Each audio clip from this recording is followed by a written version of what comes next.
This is the Asfir 4x4 aluminum skid plate. Asfir is a company that manufactures bumpers and skid plates, and they are based out of Israel. They're not a new company, but I believe they're newer to the North American market, and I was really impressed with the shipping. Right now they're offering free worldwide shipping, and I placed this order on a Monday, and it was at my door Friday evening.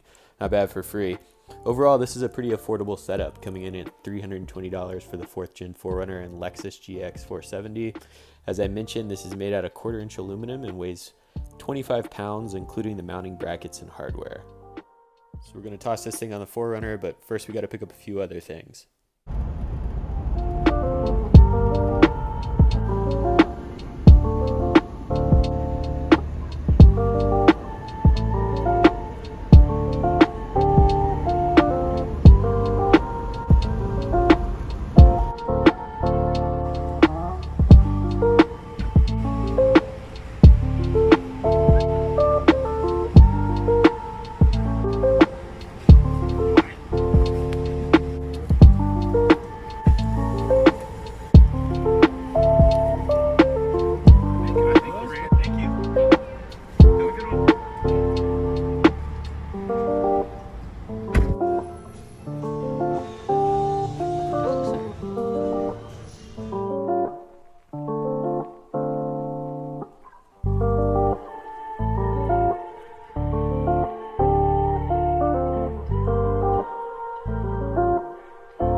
So my final thoughts on the Asfir skid plate.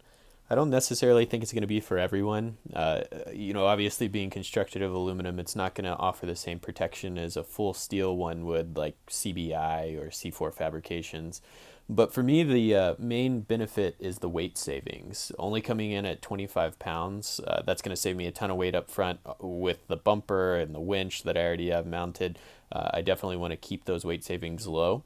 I think that what you have to keep in mind is your vehicle's intended purpose. For myself, this is something that I plan on driving across country, and if I throw a bunch of weight for protection that I don't necessarily need, it's not really going to do much except eat up my gas mileage. So for me, this was a nice compromise.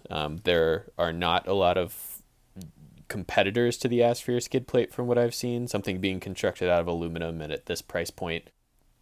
Installation of the Asfir skid plate was pretty straightforward as well.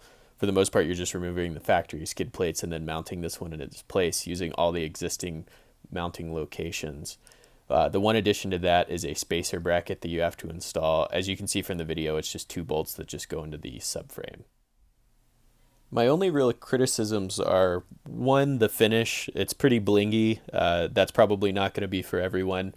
I've thought about hitting mine with high grit sandpaper to try to take some of that shine off. We'll see if it grows on me or not.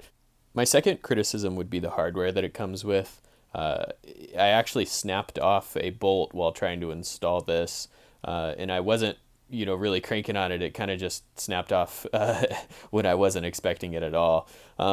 So I went ahead and replaced most of the hardware with Allen keyed hardware that hopefully will prevent that from happening. I'd suggest you do the same, or at least something a little bit beefier. If not, just be pretty gentle as you're torquing it down.